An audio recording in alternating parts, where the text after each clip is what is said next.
और यीशु मसीह के लबे मुबारक से निकला दूसरा कलमा जब उसने अपने वचन अपने मुख से बोला, वो आपको मिलेगा लूका 50 उसका 23वां अध्याय और उसकी 39वीं आयत है। लूक चैप्टर 23 एंड वर्स 39 में लिखा हुआ है। यहाँ पर है कि जब यीशु मसीह को दो कुकर्मियों के साथ लटकाया गया था, यीशु मसीह को दो डाकुओं के साथ लटकाया गया था, और लिखा है कि जो कुकर्मी लटकाए गए थे उनमें से एक ने उसकी निंदा करके कहा, क्या तू मसीह नहीं? तो फिर अपने आप को और हमें बचा। इस पर दूसरे ने उसे डांट कर कहा, क्या तू परमेश्वर से भी नहीं डरता? क्या तू परमेश्वर से भी नहीं डरता? तू भी तो वही दंड पा रहा है और हम तो न्याय अनुसार दंड पा रहे हैं, क्योंकि हम अपने कामों का ठीक फल पा रहे हैं, पर इसने कोई अनुचित काम नहीं किया। मैं धन्यवाद करता हूँ कि यहाँ पर खुदावन एक अपने मुंह से एक बात बोला। अगर आप इसके आगे पढ़ेंगे तो लिखा हुआ है कि उस डाकू ने कहा, तब उसने कहा कि हे यीशु, जब तू अपने राज्य में आए तो मेरी सुधि लेना। और उसने उससे कहा, यीशु ने उससे कहा, मैं तुमसे सच कहता हूँ कि तू आज ही मेरे साथ स्वर्ग लोक में होगा। मैं धन्यवाद करता हूँ कि यीशु मसीह ने उसको एक उद्धार दिया, उसको एक साल्वेशन दिया। मालूम एक चीज़ यहाँ पर अगर आप गौर करें तो है कि इससे पहले वाला जो कलमा था वो क्या क्या था कि हे पिता, इन्हें माफ़ कर कि ये नहीं जानते ये क्या कर रहे हैं। मालूम यीशु मसीह को लोगों ने उस पर थूका, उसकी दाढ़ी नोची गई, उसके ऊपर कांटों का ताज पहनाया, पर उसके बाद भी, उस सब के बाद भी उसने कहा कि हे पिता, इन्हें माफ़ कर। और मालूम वो डाकू जो लटका हुआ था उसको मन में आया हुआ कि यार एक इंसान ऐसा है जिसके ऊपर लोग थूक रहे हैं, जिसका उपवास कर रहे हैं, जिसका हंसी उड़ा रहे हैं, वो दूसरों की प्रार्थना कर रहा है कि उन्हें माफ़ कर।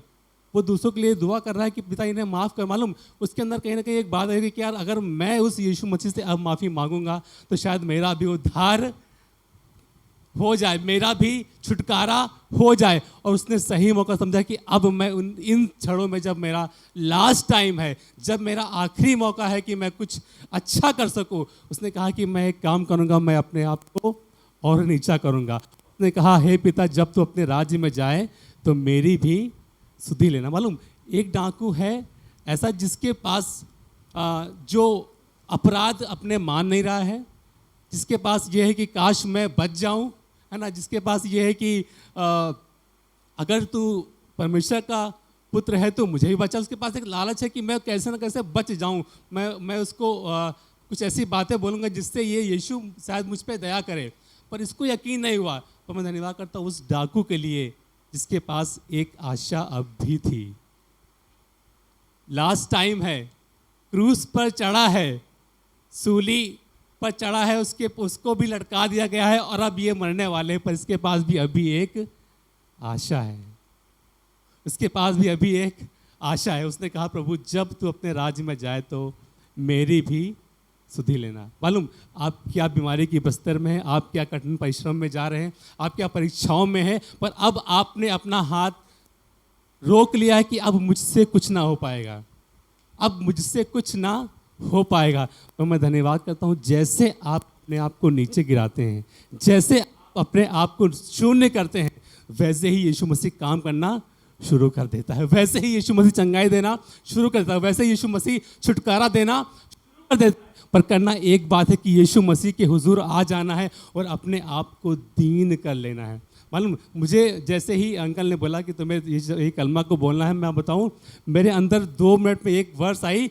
उसने कहा कि मैंने दुआ करी, खुदावन मैं चाहता हूं कि मैं इंटरनेट की चीज़ें या मैं गूगल कुछ ना करूं, मैं चाहता हूं मुझे एक अपना प्रकाशन दे प्रभु। मैं चाहता हूं कि तू मुझसे बात कर खुदावन, ताकि मैं वो बातें जो तू बताना चाहता है वो मैं बता सकूँ। मालूम खुदावन एक बात तुरंत ही, मैं ऑफिस में बैठा था, मैंने अपनी डायरी ली, मैंने लिखना शुरू कर दिया वहीं पर। और मालूम एक बात मुझे याद आई उस सरदार के बारे में जिसका सेवक लकवे का मारा था, और उसने कहा, प्रभु मैं इस योग्य नहीं कि तू मेरी छत के तले आए, पर एक काम कर, अगर प्रभु तू दूर से बोल दे तो मेरा सेवक चंगा हो जाएगा। मैं धन्यवाद करने लगा कि प्रभु ये सरदार कितना अच्छा है, जिसने अपने बच्चे के लिए दुआ नहीं करी, जिसने अपने लोगों के लिए दुआ नहीं करी कि हाँ कि वो अच्छे हो जाएं, पर जिसने अपने खास के लिए दुआ नहीं करी, पर वो आया है आज अपने सेवक के लिए कि उसका सेवक चंगा हो जाए। मैं धन्यवाद करने लगा प्रभु कि कैसे कैसे ऐसे बाइबल में लोगों को दिया है, तूने बताया, हमें दृष्टांतों में बताया है कि हम कैसे अपने आप को शून्य कर दें। और लिखा है कि उस सरदार ने अपने आप को शून्य किया। उसने बताया कि हाँ प्रभु, मैं एक से बोलता हूँ आ तो वो आता है, मैं एक से बोलता हूँ जा तो वो जाता है, मेरे पास अथॉरिटी है, लेकिन फिर भी मैं तेरे पास आया हूँ ताकि तू मेरे सेवक पर निगाह करे। आपको बताएं, अगर आप अपने आप को शून्य करते हैं, अगर आप अपने अंतिम दिनों भी अपने आप को शून्य करते हैं, मैं विश्वास देना चाहता हूँ आपको कि यीशु मसीह का राज्य आपके लिए है, यीशु मसीह का सल्वेशन आपके लिए है। वो चाहता है कि आपको छुटकारा दे, पर एक काम करना जरूर है कि हमको अपने आप को शून्य कर लेना है। और मैं धन्यवाद करता हूँ, उसने कहा उस सरदार के लिए कि मैंने इज़राइल में भी ऐसा विश्वास नहीं पाया। मैं धन्यवाद करता हूं कि जब हम उस डाकू की तरह अपने आप को शून्य कर देते हैं, लास्ट समय पर है, अब तो जान जाने वाली है, पर इसके पास एक आशा है कि अब मैं प्रभु से बोलूँगा तो शायद वो मेरी सुन ले। मैं धन्यवाद करता हूं कि उस यीशु मसीह ने उस जब अंतिम क्षणों पर है, उसके पास खून बह रहा है उसके शरीर से, उसके दर्द में लिप्त है, पर फिर भी वो अपना कैरेक्टरिस्टिक छोड़ना नहीं चाह रहा है। अभी उसके पास कुछ देने को है, अभी उसके पास चंगाई नहीं कि वो दे ले, अभी उसके पास कुछ और नहीं कि वो दे ले, पर उसके पास एक चीज़ है। वो क्या है?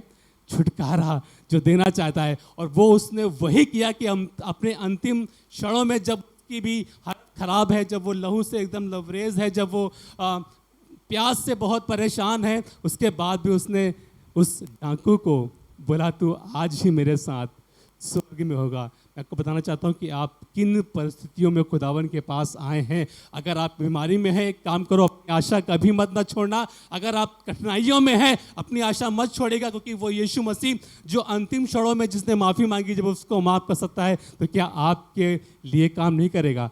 हाँ ज़रूर करेगा, पर करना हमें एक चीज़ है कि हमको उसके लिए अपने आप को शून्य कर देना है। अगर आप वचन देखें,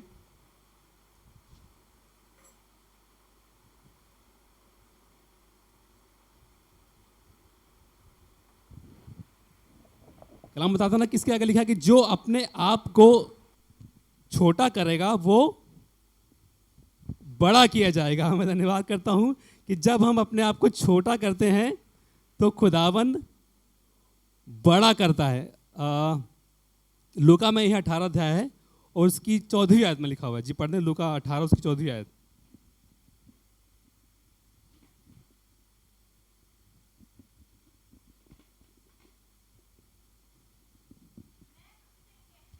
जी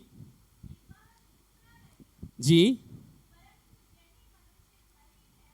जी जी मैं बताऊं, ये दृष्टांत वो है जब एक फरीसी था और वो प्रार्थना करने के लिए गया, और लिखा है कि वो मन ही में प्रार्थना कर रहा था कि प्रभु मैं बहुत अच्छा हूँ, मैं गुनाह नहीं करता, मैं सब कुछ, मैं सारे अच्छे काम करता हूँ, मैं धर्मी हूँ, और मैं इसकी तरह जो दुआ कर रहा है उसकी तरह बिल्कुल नहीं हूँ, मैं बहुत अच्छा हूँ। ये उसका दृष्टांत है। और आपको बताएं, यहाँ दूसरे वाला जो व्यक्ति था उसने बोला प्रभु मैं बहुत दीन मनुष्य हूँ, प्रभु मैं पापी हूँ, तेरे हुजूर आया हूँ। उसकी दुआ यह थी कि मैं मतलब वो कहना चाह रहा था कि मैं इतना दीन हूँ प्रभु, मैं, वो कुछ नहीं किसी के बारे में बता रहा है कि हाँ कौन कैसा है, वो किसी को जज नहीं कर रहा है, पर वो सिर्फ अपने बारे में बता रहा है प्रभु मैं दीन हूँ, मैं तेरे हुजूर आया हूँ, प्रभु मुझे माफ़ कर। मैं बताऊँ, लिखा है कि इसके आगे अगर आप पढ़ेंगे तो आपको समझ में आएगा, लिखा हुआ है, हाँ लिखा है कि जो कोई अपने आप को बड़ा बनाएगा वो छोटा किया जाएगा, और जो अपने आप को छोटा बनाएगा, हालेलुया, वो बड़ा किया जाएगा। मैं धन्यवाद करता हूं खुदा के लोगों, अगर आप चाहते हैं बड़ा बनना, एक काम करें, छोटा बन जाएं। अगर आप चाहते हैं खुदावन आपको आशीष दे, एक काम करें, छोटे बन जाएं। अगर आप चाहते हैं खुदा आपको बरकत दे, एक काम करें, अपने आप को दीन करें, छोटा बने। मैं बताऊं आपको, वो आपके लिए फिरदौस की तैयारी कर रहा है, वो आपके लिए स्वर्ग की तैयारी कर रहा है। अगर आपको याद हो, अगर आपने लास्ट सरमन को भी सुना हो काफ़ी पहले कि यहाँ पर जो वर्ड दिया हुआ पैराडाइज, अगर आप इसको ग्रीक में देखें तो इसका मतलब होता है, वहाँ पर उसका वर्ड है पैराडिसोस, जिसका मतलब होता है वाटिका या गार्डन। मैंने पढ़ा, मुझे बड़ा अच्छा लगा कि और अगर आपको अदन की वाटिका की याद आ रही हो तो वहाँ पर लिखा कि वहाँ पर एक जीवन का वृक्ष था। और फिर मैंने कहा सुना, प्रकाशित वाक्य में लिखा हुआ है कि उस जीवन के वृक्ष से, अगर आप निकाल लें प्रकाशित वाक्य 2 अध्याय उसकी 18वीं आयत, 2 अध्याय उसकी 7वीं आयत, 7वीं आयत जी। जिसके कान हो सुन ले जी कि आत्मा कलीसियाओं से क्या कहता है जी। जो जय पाए मैं उसे उस जीवन के पेड़ में से, लिखा है जो जय पाए मैं उससे उस जीवन के पेड़ से, जो परमेश्वर के स्वर्गलोक में है, जो परमेश्वर के कहाँ है, स्वर्गलोक में है। और यीशु मसीह आज उस डाकू को बोल रहा है, तू आज ही मेरे उस जीवन के पेड़ के पास होगा। लिखा है कि जो, हाँ जी आगे पढ़ दें, स्वर्गलोक में है फल खाने को दूंगा। लिखा है कि फल खाने को दूंगा। खुदावन चाहता है कि आपको उस जीवन के वृक्ष का फल दे। और आपको बताएं, स्वर्ग का मतलब होता है जहाँ ना पीड़ाएं, ना कष्ट, ना कुछ, बस क्या, छुटकारा, आशीषें और अच्छी चीज़ें। आपको बताएं यीशु मसीह के पास वो सब है। तो खुदा के लोगों, एक काम करने की ज़रूरत है, उस डाकू की तरह जिसने अपने आखिरी समय पे भी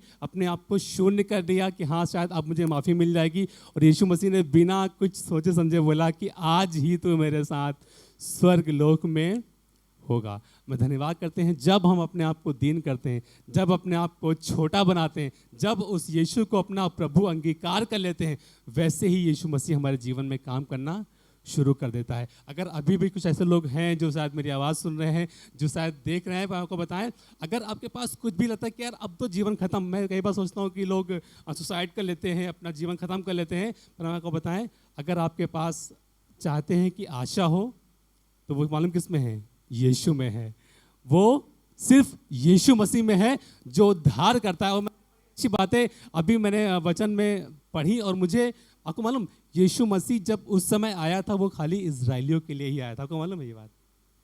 उसने कहा कि जाओ और इजराइल के खोई हुई भेड़ों को, अपने चेलों को भेजा ताकि इजराइल की खोई हुई भेड़ों को खोज के लाए, उनको ढूंढ के लाए। और कहा कि तुम किसी और के घर, अन्य जातियों के घर भी ना जाना, पर सिर्फ इजराइल की खोई हुई भेड़ों के पास जाना। तो मालूम, जब सेकंड टाइम जब वो उठा लिया गया, जब वापस आया इस दुनिया में, जब वो जिंदा हो गया, तब उसने क्या कहा कि जाओ और जगत के सब लोगों को चेला बनाओ और उन्हें पिता, पुत्र, पवित्र आत्मा के नाम से बपतिस्मा दो। अब वो आया है सिर्फ इस्राएलियों के नहीं, वरना हम सब के लिए। हालेलुया।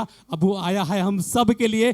जो उसके आगे दीन बनेगा, खुदा उसके लिए स्वर्ग का द्वार खोल के रखा है। जो चाहता है कि हाँ उसके लिए आशीषें हो, जो चाहता है वो जीवन के वृक्ष से फल खाए, एक काम करे, यीशु मसीह के पास आए और कहे, खुदावन मुझे माफ़ कर, खुदावन मैं तेरे हुजूर आया हूँ, प्रभु मुझे अपने साथ ले। मैं आपको बताऊँ, वो राह दिखाने वाला खुदावन है, वो राह को बनाने वाला खुदावन है, और वो उस जीवन का वृक्ष है जो अदम की वाटिका में लगाया गया था, और आज भी वो तैयार है। जो यूहन्ना बता रहा है कि प्रकाशित वाक्य में अपने, कि मैं तुम्हें उस जीवन के वृक्ष का फल खाने को दूंगा। मैं चाहता हूं कि हम यीशु मसीह में से खाएं। हालेलुया। किसकी इच्छा है, कौन चाहता है कि यीशु मसीह में से खाएं? मैं धन्यवाद करता हूं, हम सब की मर्जी है कि हम उस यीशु के पेड़ में से खाएं। एक काम करें, अपने आप को शून्य कर दे। लोग क्या कहते हैं, लोगों ने आपके बारे में क्या बताया है, आपका क्या मजाक बनाते हैं, डजंट मैटर, पर एक काम करें आज से, प्रभु मैं चाहता हूँ कि मैं शून्य बन जाऊँ, क्योंकि जो छोटा है वो बड़ा किया जाएगा। प्रभु आप सबको आशीष दे। Praise the Lord.